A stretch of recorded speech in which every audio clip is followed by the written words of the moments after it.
దైవజనులు స్వర్గీయ యేసన్న గారి మీద దేవుని యొక్క వెలుగు ప్రకాశించిన రోజు ఈ రోజు.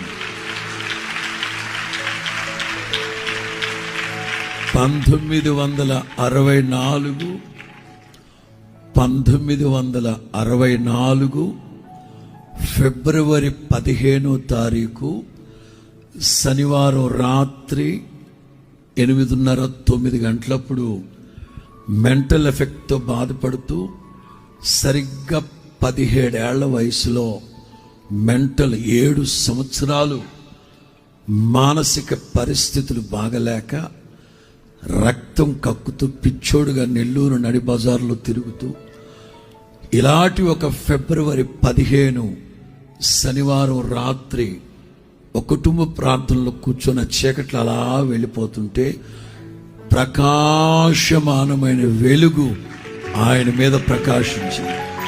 దెబ్బకి బుర్ర గిర్రుమని తిరిగి స్థిమితం లేని పరిస్థితులు కాస్త చక్కదిద్దుపడ్డాయి. అందుకు శుభదినం ఈరోజు.